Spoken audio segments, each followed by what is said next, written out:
Engineer Vikas Kumar, Computer Education by Vikas Kumar. Hello friend, computer education में आपका स्वागत है। मैं इंजीनियर विकास कुमार। आज अपन पढ़ेंगे मॉडल टेस्ट पेपर के अंदर मैथमेटिक्स के मैंने 5 क्वेश्चन लिए। इन क्वेश्चंस के बारे में अपन देखेंगे किस टाइप से अपन सॉल्व करते हैं।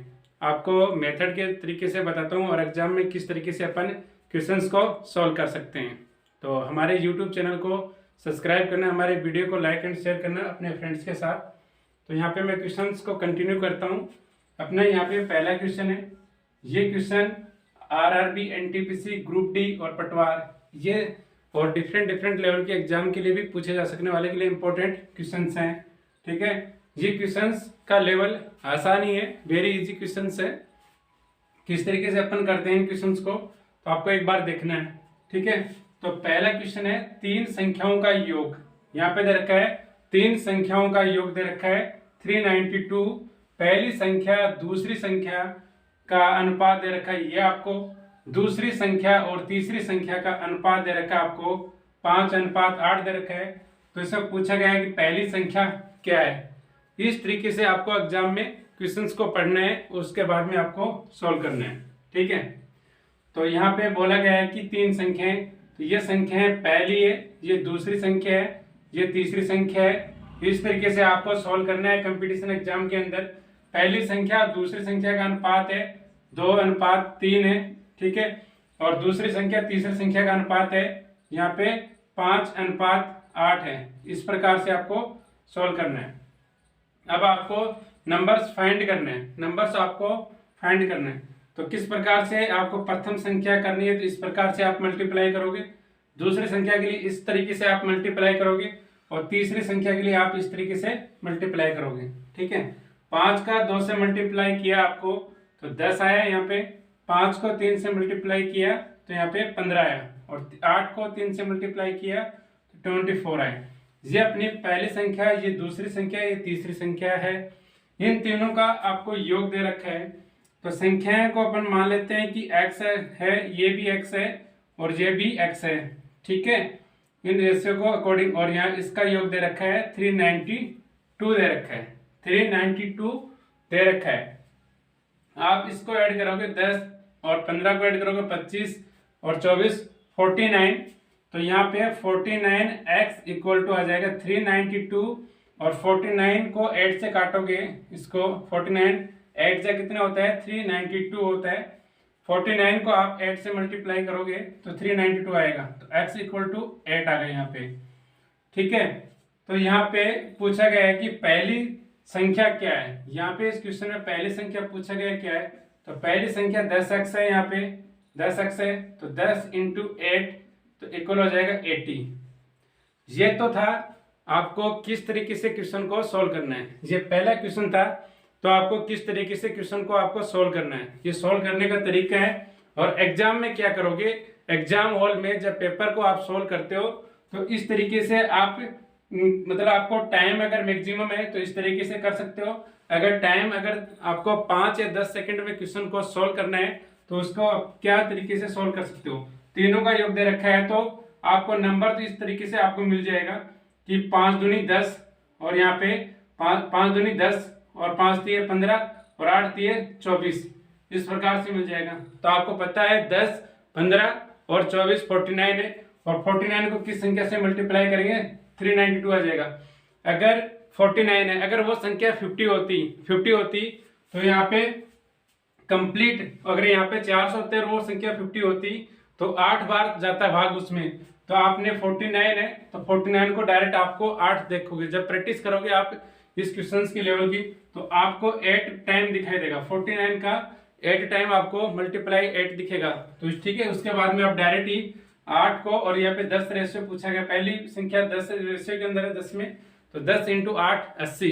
तो डायरेक्ट आप क्वेश्चन को सोल्व कर सकते हो। पढ़ते समय क्वेश्चंस को पढ़ते समय ही आपको नंबर, ये नंबर आपको पता लग जाएंगे। ठीक है, जब भी क्वेश्चन पढ़ोगे तो ये नंबर आपको पता लग जाएगा। डायरेक्ट आपको 8 को मल्टीप्लाई करना फर्स्ट से, तो आपको डायरेक्ट सोल्व कर सकते हो। ये एक तरीका था आपको क्वेश्चंस को सोल्व करने का। ये आपका पहला क्वेश्चन है था। अपन इसमें आप लोगों को समझ में आ गया पहला क्वेश्चन किस प्रकार से अपन सोल्व करते हैं। ठीक है, ये भी कोई प्रोसेस अगर करना चाहते हो इसके अंदर, ये भी कोई हार्ड क्वेश्चन नहीं था, क्वेश्चन वेरी इजी था। अब क्वेश्चन नंबर अपन सेकंड की बात करते हैं, यहाँ पे सेकंड की, ठीक है। तो मैं ये क्वेश्चन पहले वाला मिटा ही देता हूँ क्वेश्चन, ठीक है। इस तरीके से आप लोगों को समझ में आएगा, क्वेश्चंस को सॉल्व करने का एक तरीका होता है, बेस्ट मेथड। तो आपको टाइम के अकॉर्डिंग आपको पेपर को मैनेजमेंट करना होता है, उसके अकॉर्डिंग पेपर को सॉल्व करना होता है। क्वेश्चन नंबर 2 की बात करते हैं। यहाँ पे 300 मजदूर का जो औसत दैनिक मजदूरी 150 रुपये है, और यहाँ पे दो अन्य 200 मजदूरों की दैनिक औसत मजदूरी 200 रुपये है। तो मजदूरों की औसत दैनिक मजदूरी कितनी होगी, ठीक है। आपको 300 मजदूरों का दे रखा है 150, और अदर और आगे 200 मजदूर, उनका फिर 200, ठीक है। इस तरीके से आपके क्वेश्चंस दिए गए। तो इस क्वेश्चन को किस तरीके से आप सॉल्व करोगे, ठीक है। तो अपन देखना, यहाँ पे अगर 300 मजदूर है, यहाँ पे एक आपको साधारण तरीका बता रहा हूँ, एकदम बिल्कुल साधारण तरीका बता रहा हूँ, फिर कंपटीशन में किस तरीके से आपको क्वेश्चन को सॉल्व करना है वो आपको मैं बताऊंगा, ठीक है। 300 मजदूर है और इनका औसत दैनिक औसत कितना है 150 रुपये, यहाँ पे 150 रुपये, और उसके बाद में क्या है 200 मजदूर है अन्य अदर 200 मजदूर और हैं, यहाँ पे इनका औसत कितना है 200 रुपये, ठीक है। अब एक बात यहाँ पे नोट करना, ये इससे कितना ज्यादा अधिक है, तो ये इससे ज्यादा 50 अधिक है, ये वाली वैल्यू इससे 50 अधिक है। 150 पे 50 ऐड करो 200, तो 50 अधिक है। यहाँ पे 200 मजदूर है, 200 मजदूर है। अगर औसत की बात करता हूँ कि ये मतलब 1 से लेके 1 2 3 इस तरीके से ये 300 मजदूर है, और प्रत्येक के पास में कितने 150 रुपए हैं, 150 रुपए, प्रत्येक के पास में कितने 150 रुपए हैं, ठीक है। ये सभी के पास में 150 रुपए हैं, ठीक है। इस प्रकार से अगर होते तो ठीक है, तो चाहे कितने भी 200 भी आप अगर जोड़ते हो तो भी फिर वो 150 रहता। फिर आपने क्या किया कि कितना अधिक लिया इसने, कितना है 50 रुपए अधिक लिए, मतलब सभी ने क्या किया 50 अधिक लिया है, तो 50 अधिक लिया है, तो 50 अधिक लिया तो कितने व्यक्ति मजदूरों पे लिया है 200 पे, तो 50 को आप 200 को मल्टीप्लाई कर देना, कितना आ जाएगा 10,000 आ जाएगा, आपको दिखाई दे रहा होगा 10,000 आ जाएगा। 10,000 में आपको डिवाइड करने, टोटल कितने मजदूर हैं 300 है और 200 है 500 है, 500 का आप डिवाइड कर देना, 2 जीरो से 2 जीरो कैंसिल हो जाएगी, 5 दूनी 10 यानी 20 पंजो 100 भी होते हैं, ठीक है। तो आप 20, तो पुराने वाला जो दैनिक मजदूरी औसत था 150 था, और आप इसमें 20 अगर ऐड और कर दोगे तो 170 आ जाएगा। अब उसका दैनिक औसत मजदूरी का जो औसत है वो कितना है, इस प्रकार से आप करोगे। अगर आपके पास मैक्सिमम टाइम है तो इस तरीके से एग्जाम में आप सॉल्व करोगे, और आपको अगर 10 सेकंड आपके पास रिमेनिंग है, आपको क्वेश्चन को सॉल्व करना है, तो किस तरीके से आपको सॉल्व करना है, आपको जैसे कि क्वेश्चन को पढ़ने के बाद में आपके पास क्वेश्चन को 10 सेकंड अगर देते हो आप, तो क्वेश्चन सॉल्व हो जाएगा। एग्जाम में यही तरीका, यही अप्रोच होता है, क्वेश्चन को अच्छे लेवल तरीके से आपको सॉल्व करना होता है। टाइम मैनेजमेंट का बहुत ध्यान रखना पड़ता है कंपटीशन एग्जाम के अंदर।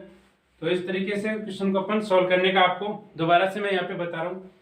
अगर 300 मजदूर है और इसका एक 150 रुपये दैनिक है, और ये 200 है, फिर इसका 200 है, यहाँ पे देखा आपने 50 अधिक है, 50 को मल्टीप्लाई किया इसमें तो 10,000 आ गए, 10,000 में टोटल 300 ही है, 200 अधिक ये, ठीक है, तो 500 जाएंगे, 2 जीरो 2 20 इसमें ऐड कर दोगे 170। इस तरीके से भी आप कर सकते हो। और ज्यादा अगर फास्टली अगर करना होता है आपको क्वेश्चन को, आपने पढ़ा क्वेश्चन को, फटाफट इस क्वेश्चन को पढ़ा, 150 यहाँ पे 200 यहाँ पे, 50 अधिक है इस पे है, तो 10,000 में अपने डायरेक्ट अपने को 500 का भाग देना है, 2 जीरो से 2 जीरो, 100 में 5 का भाग दोगे तो फिर 20 आएगा, 20 150 में ऐड कर दोगे तो 170 आ जाएगा। इस तरीके से आप क्वेश्चन को सोल्व कर सकते हो। आपको एग्जाम के लिए, एग्जाम में पहले आपको प्रैक्टिस करनी होती है कुछ क्वेश्चंस का, और एवरेज जो टॉपिक है वो लगभग कंपटीशन एग्जाम में पूछा जाता है, चाहे पटवार हो, चाहे एनटीपीसी हो, चाहे ग्रुप डी हो, चाहे किसी प्रकार की लेवल के एग्जाम हो, वहां पे मैथमेटिक्स अगर लेवल है तो वो पूछा जाता है। क्वेश्चन नंबर अपन 3 की बात करते हैं। ये क्वेश्चन भी आपको जनरल तरीके से बताता हूँ, ठीक है, और आपको नॉर्मली तरीके से 11 परिणामों का औसत 50 है, प्रथम 6 परिणामों का औसत 49 है, और अंतिम 6 परिणामों का औसत 52 है। तो छठा परिणाम ज्ञात करना आपको, तो किस तरीके से सोल्व करोगे आपको, ठीक है। तो यहाँ पे 11 परिणामों का औसत कितना दे रखा है आपको, 50 दे रखा है। 6 का कितना दे रखा है आपको, परिणामों का औसत 49 दे रखा है प्रथम 6 के, और अंतिम 6 के कितना दे रखा है आपको, 52 दे रखा है। अब ये मान लीजिए यहाँ पे 11 है और ये 6 है, ठीक है। तो आपको किस प्रकार से आपको सोचना होता है क्वेश्चन में, किस तरीके से आपको सोल्व करना होता है। अब ये देखोगे औसत जो कुल औसत है, कुल एवरेज है, पूरा एवरेज है, इससे कितना कम है, ये इस एक -1 कम है, ठीक है। -1 कम है तो ये कितने की कमी कर देगा, -1 कम है, और टोटल यहाँ पे इधर परिणाम कितने हैं, 6 हैं, तो ये कितने की कमी हो जाएगी, -6 की तो हो जाएगी यहाँ पे कमी, ठीक है।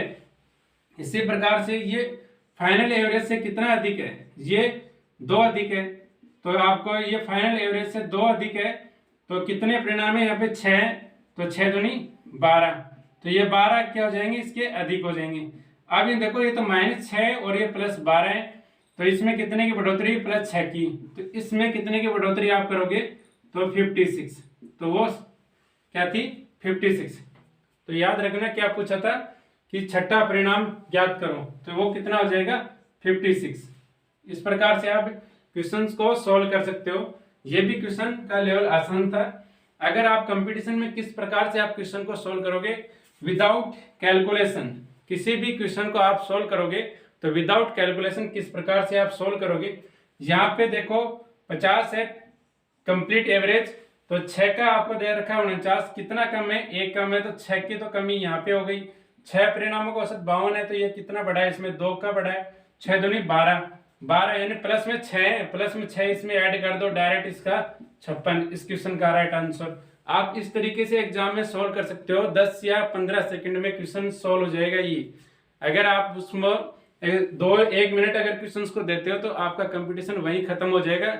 इजी क्वेश्चंस को मात्र 10 सेकंड में आपको सोल्व करना है क्वेश्चन पढ़ने के बाद में, और क्वेश्चन अगर मीडियम लेवल आता है तो 20 सेकंड में क्वेश्चन सोल्व करना है। हार्ड लेवल का क्वेश्चन आता है तो क्वेश्चन पढ़ने के बाद में 1 मिनट में वो सोल्व होना चाहिए, ठीक है, क्योंकि 1 मिनट में सोल्व होगा तो आधा मिनट में वो क्वेश्चन भी पढ़ा जाएगा। क्वेश्चन का लेवल अगर बड़ा होगा तो इस तरीके से आप सोल्व कर सकते हो।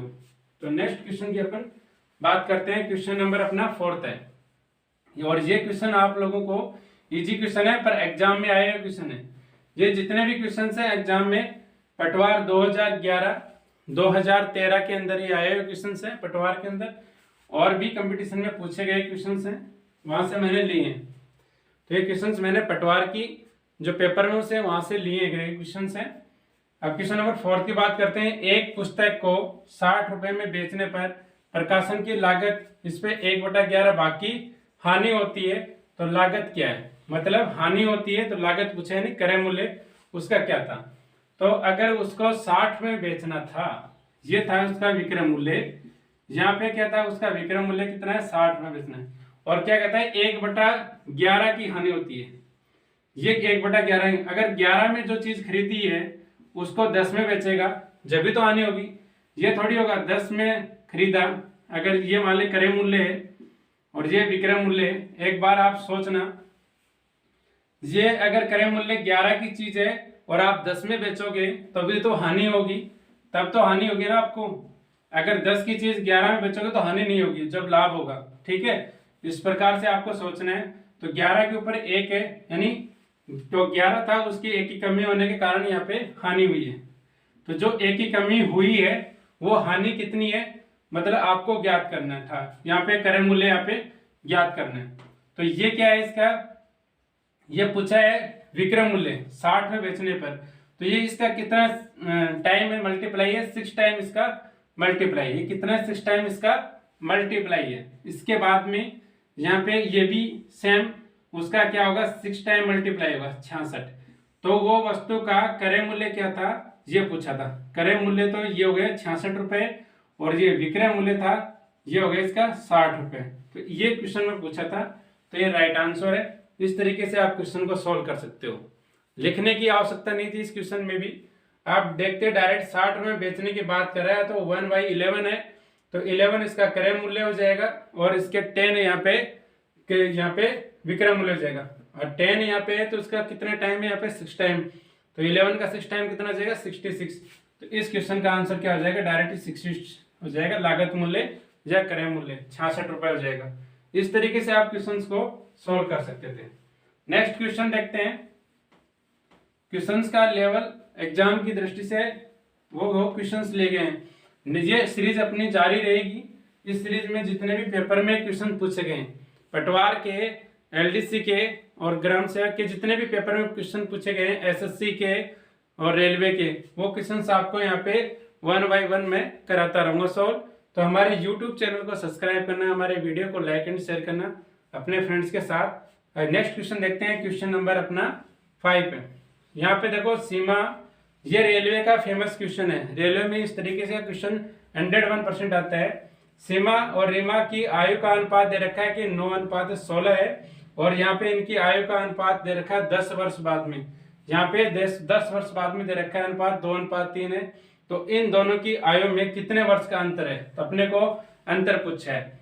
तो ये तो लीजिए आप रीमा और ये लीजिए आप यहाँ पे लीजिए सीमा, ठीक है, यहाँ पे हो जाएगी सीमा और ये लीजिए आप रीमा। तो आप इसका रेशियो कितना दे रखा है, 9:16 दे रखा है, और 10 वर्ष बाद में कितना दे रखा है उसका 2:3 दे रखा है, ठीक है।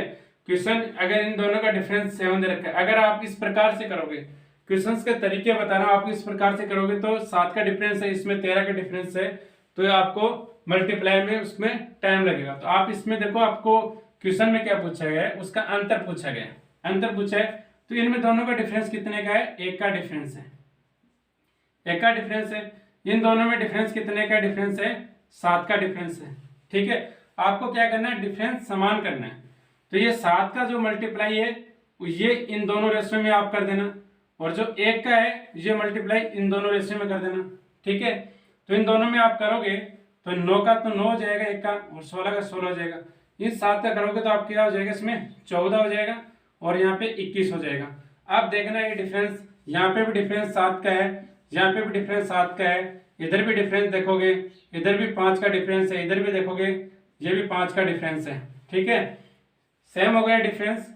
तो आप क्या करोगे, आपको ये डिफरेंस दे रखा है, जो ये डिफरेंस दे रखा है आपको 10 दे रखा है, जो डिफरेंस दे रखा है वो आपको 10 दे रखा है 10 वर्ष बाद में।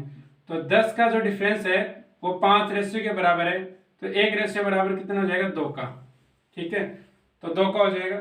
तो ये इसकी एज कितना आ जाएगी, यहाँ पे 14 दूनी 28 और 21 दूनी 42। तो यहाँ पे इसका जो डिफरेंस इस प्रकार से आप करोगे, तो इस प्रकार से आप क्वेश्चन को सॉल्व करोगे। तो यहाँ पे अगर इसका डिफरेंस अगर बात करें किया जाए तो कितने का अंतर आ जाएगा, यहाँ पे 42 में से 28 जाएंगे तो कितने बचेंगे, 14 वर्ष, 14 वर्ष। इस तरीके से आप क्वेश्चन को सॉल्व कर सकते थे। दूसरा तरीका आपको बताता हूँ, इसमें ये क्वेश्चन का जो लेवल है इस तरीके से आप बनाया जाता है। अब इसको एक सॉल्व तरीका करने का आसान तरीका आप लोगों को बताता हूँ कि आप पे अगर टाइम नहीं है तो कंपटीशन में किस प्रकार से आप क्वेश्चन को सॉल्व करोगे।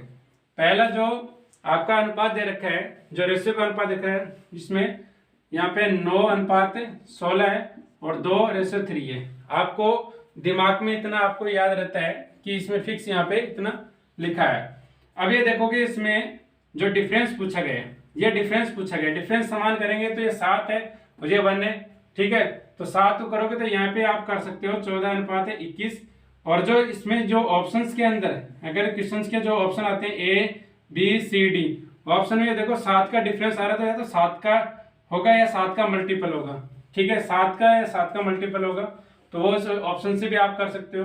दूसरा तरीका ये है कि इसका जो ये डिफरेंस आपको यहाँ पे 5 का दिखाई दे रहा है, ठीक है, 9 5 14 5 का दिखाई दे रहा है। तो एक 5 की जो वैल्यू है अपनी, जो 10 वर्ष बाद में पूछा गया है, तो 5 का रेशियो यहाँ पे, तो मतलब डबल है, इसका डबल है, तो डबल इसको कर देंगे, 28 कर देंगे और 42 कर देंगे, और इनका डिफरेंस कितना हो जाएगा, 14 हो जाएगा, ठीक है।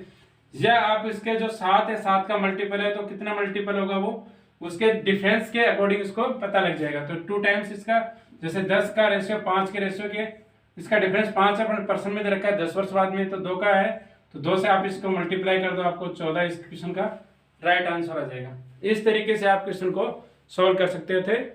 तो हमारे YouTube चैनल को सब्सक्राइब करना, हमारे वीडियो को लाइक एंड शेयर करना, अपने दोस्तों के साथ आज का वीडियो कैसा लगा कमेंट बॉक्स में लिख के बताना। थैंक यू वेरी मच, धन्यवाद।